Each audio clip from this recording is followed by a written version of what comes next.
Okay,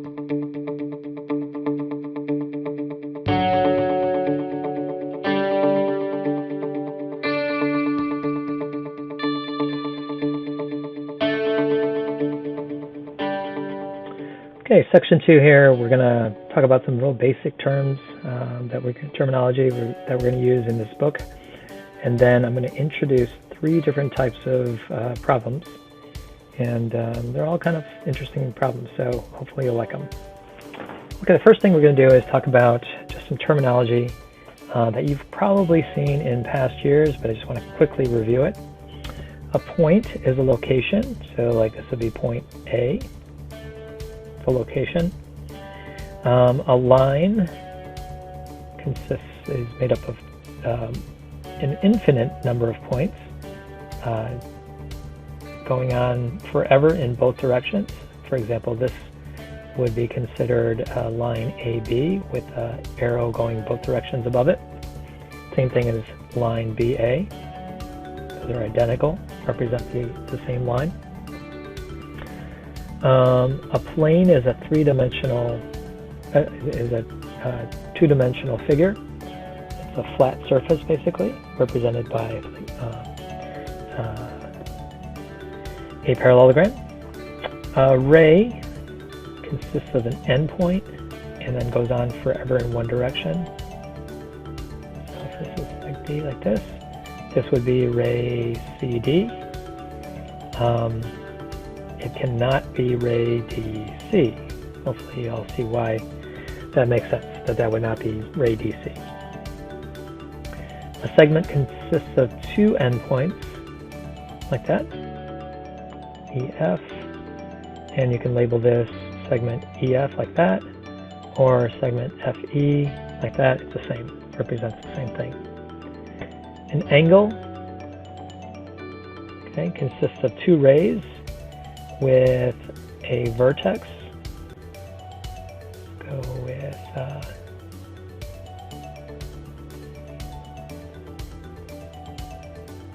like this. You can call this angle P. You could also call this angle MPN with the vertex at the center, or I can call this angle NPM with the vertex at the center of those 3 letters. If in doubt, use 3 letters. An acute angle is smaller than 90. Right angle is 90 degrees. Obtuse is between 90 and 180, less than 180. And a straight angle, of course, is 180 degrees. And this would be the vertex of the angle there. Okay. Let's jump to the first type of problem, which is talking about locus, not to be mistaken with locus. Not these types of, they are locuses. Okay. And a locus point is defined as a set of points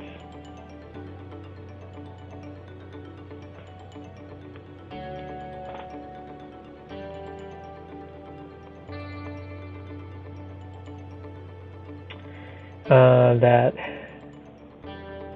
satisfy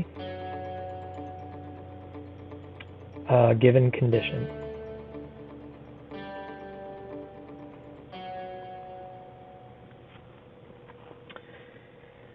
Okay, and when we're talking about a locus, the solution for a locus is always going to be consists of 2 things. It's going to consist of a diagram and some sort of brief explanation as to what the diagram represents. Okay, so for the first one here, it says that, okay, what is the locus of points, or the set of points that are equidistant from 2 points? So if I have 2 points like this and this, the best way to approach a locus is to do 1 point at a time until you start figuring out what this figure is actually going to look like. So there's a point that is equidistant, the same distance from 2 points. Is that it? Well, actually I can pick a point right there. That would be the same distance from here as it is from here. I can pick another point here. another point here, another point here. Hopefully you can see that all these points along here are going to represent a line that sort of goes right through the center of that thing. That line, if I were to draw on this segment here, that line is called the, we already did this a little bit in one of the earlier sections, but it's called the perpendicular bisector.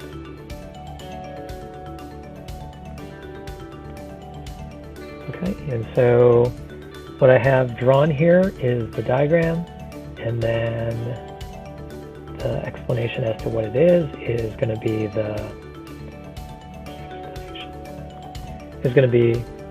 the two things that are required when you're solving a locus problem.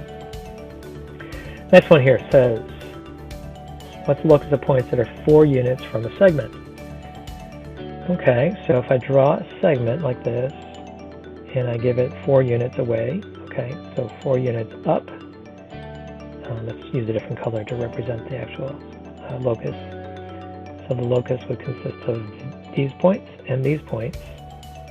And then you have to kind of think about what it would look like over here. 4 units away, 4 units away, 4 units away, 4 units away, 4 units away, like this. And you're going to end up with this pill looking thing. So all that in red would represent the locus, and so you can basically say it's 2 parallel lines that are 8 units apart,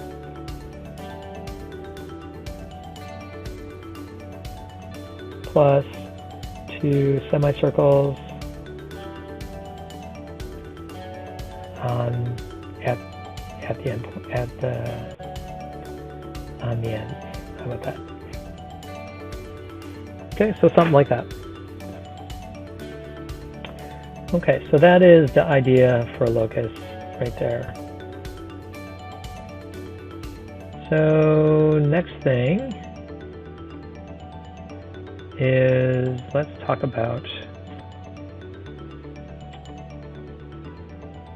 intersection and union. Okay. Union is basically when you take all the points and combine the points together, combine the points. Intersection is when you look at which points are overlapping.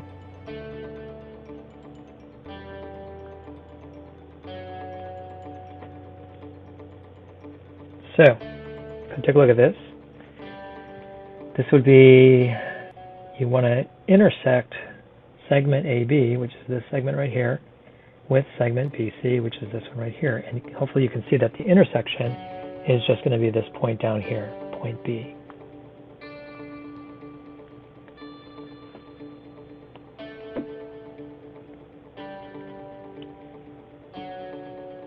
Next one. I think this is supposed to be arrows at the end of these. Sorry about that. It's not real clear. But it's going to be ray EC, which is like that, in that direction, and ray EA like that. So if I combine it, or do the union of them, you're going to get line AC. Now you can call that many different ways. I can call it line EA, line AE, line EC, line CE. All those are the same. And all those would be acceptable answers. Okay, and the next one.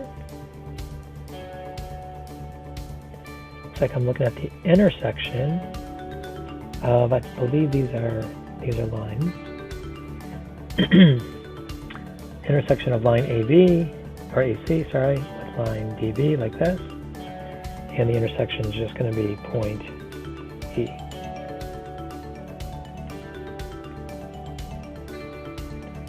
And let's jump to the next one. Next one is segment DC intersection with segment AB. And hopefully you can see that there is no intersection, so you have empty set, no solution.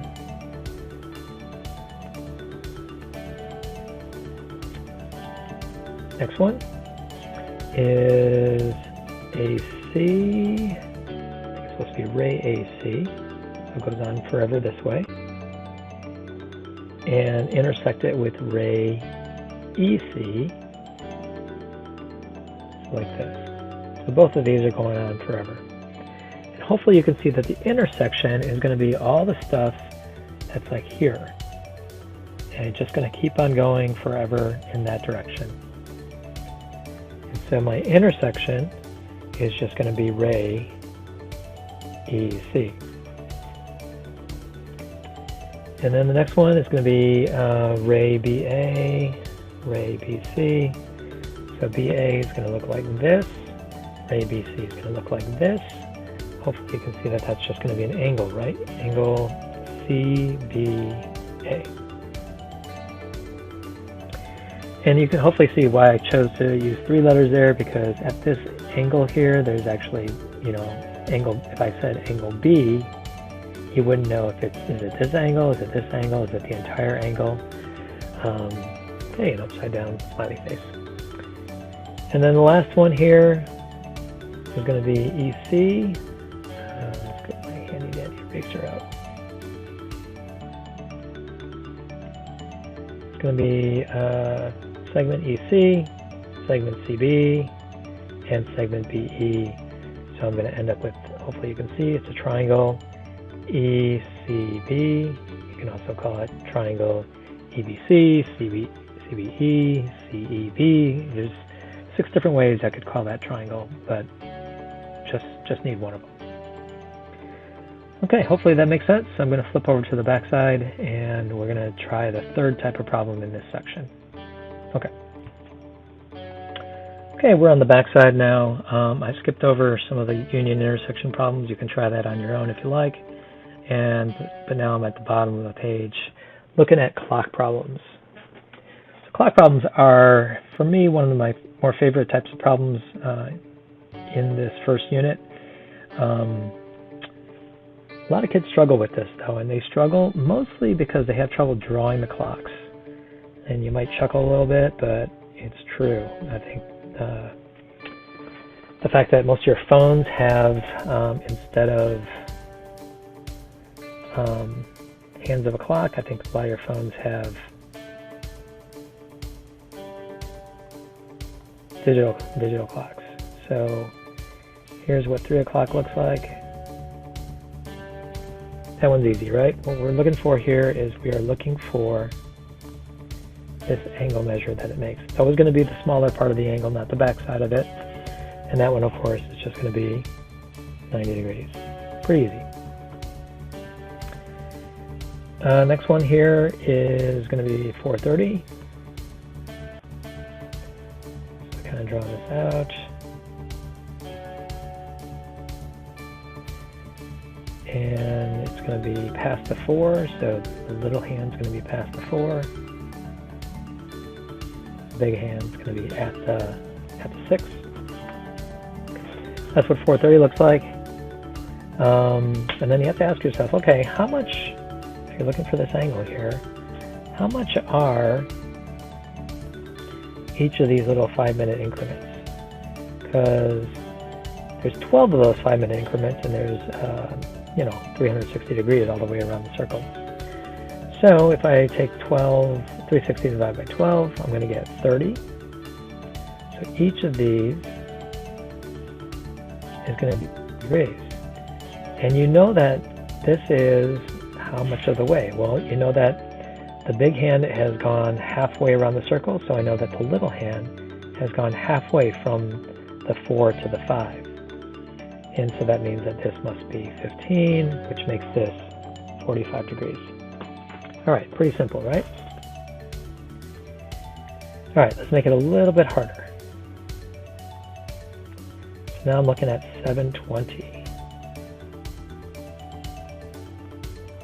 So I know it's going to be past the 7. How much past the 7 is the question. And then 20, of course, would look like right there. So that's 720.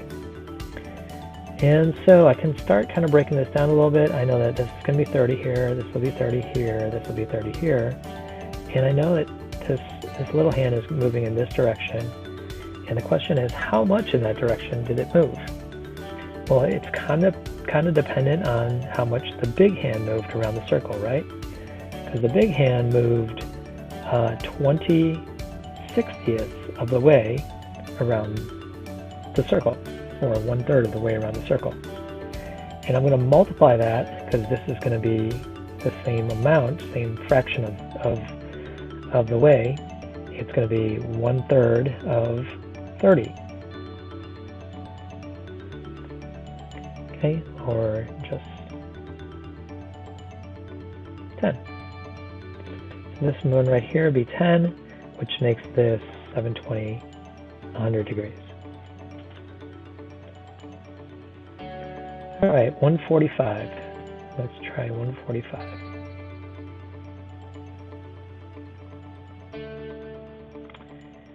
So it's going to be past the 1. It's going to be somewhere in the middle there, the little hand. 45 is going to be the big hand. And so I know that this is the angle I'm looking for. Right there. So I know that it's going to be 30, 60, 90, 120. I know it's got to be at least 120. Plus this fraction of the way around the circle.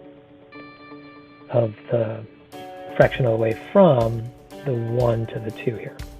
Okay, and that same fraction is going to be the same fraction as 45 divided by 60. Or the same fraction of the way that the big hand is making its way around the entire clock. So times 30. Or it's going to be, what, 22.5, I believe.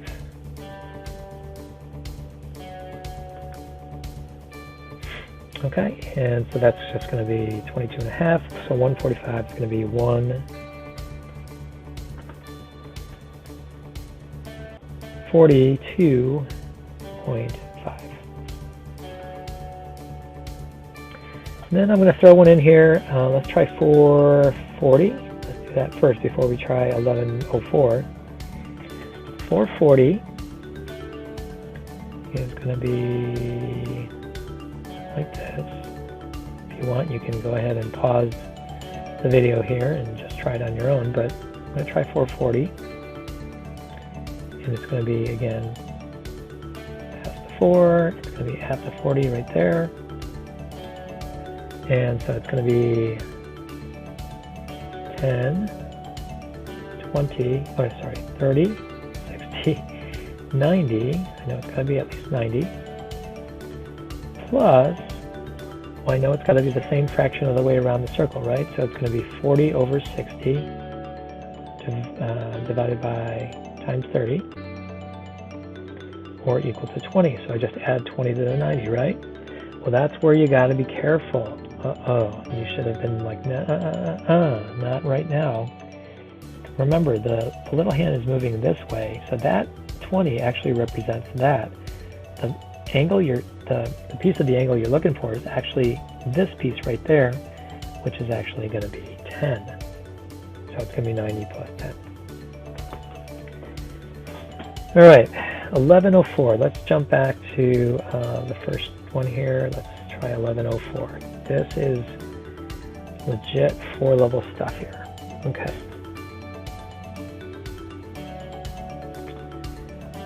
So I know that 1104 is going to be little hand here, just past the 11, and I know it's going to be 4 minutes right there. So if each 5-minute increment is 30, how much is each of these little minutes here? Well, hopefully you can recognize that it's just going to be 30 divided by 5, or 6 degrees. So I know that this portion right there has to be 24 degrees. Now remember, the little hand is moving the fraction of the way of the big hand. So the big hand fraction is going to be 4 divided by 60 times 30. And that's going to give you how much the little hand has moved. So we know that this is going to be 2. So 2 degrees is going to be right here. But I know that in actuality, it's this piece right here I'm looking for. So that's going to be 28. So the answer is just going to be 52 degrees. Hopefully you got that. I'm going to stop here and let you try some problems on your own, okay? Take care.